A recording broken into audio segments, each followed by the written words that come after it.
Doutor, estou grávida e foi indicado um exame para aprofundar a minha investigação. Foi indicado um exame axial, ou tomografia ou ressonância magnética. E será necessário contraste. Eu estou grávida, posso usar o contraste? Não há na literatura uma contraindicação absoluta ao uso de contraste durante a gestação. Porém, alguns cuidados devem ser tomados.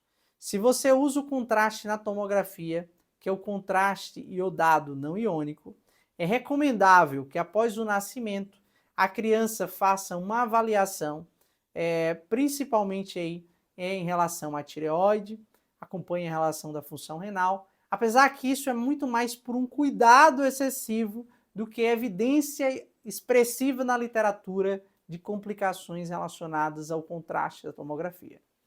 E na ressonância magnética, se eu vou usar na ressonância magnética o contraste, nós vamos dar preferência aos contrastes de baixo risco em relação ao rim, de baixo risco de nefroesclerose sistêmica.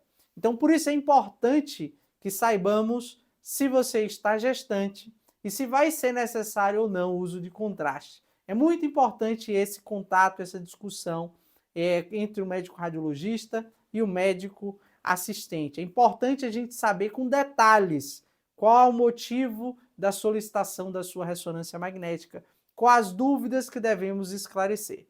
Mas em resumo, o contraste está proibido? Não. O contraste não é uma contraindicação absoluta na gestante. Nós vamos ter alguns cuidados de utilizar na ressonância magnética um contraste de classe 2, que a gente chama de classe 2, e na tomografia de fazer esse acompanhamento pós-neonatal para que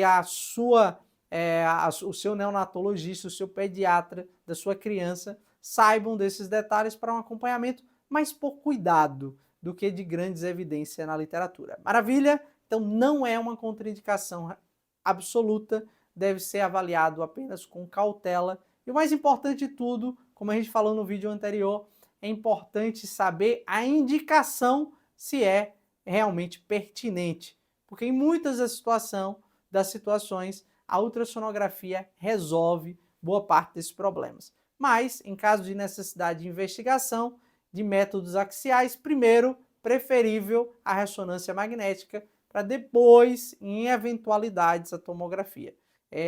Mas evitar a tomografia, porque a tomografia usa radiação ionizante. E apesar de não ter também informações tão robustas na literatura do risco de teratogenicidade relacionada à tomografia, porque hoje a tomografia cada vez mais usa baixa dose, a gente tem que sim que ter um cuidado, pois nós estamos falando de radiação ionizante. A ressonância magnética não, ela utiliza a dança dos átomos de hidrogênio, não tem radiação. E a ultrassonografia também não tem radiação, ela utiliza o som e a captura do eco, é sem radiação. Maravilha? Até o próximo vídeo. Dúvidas? Acompanhe dicas no nosso canal.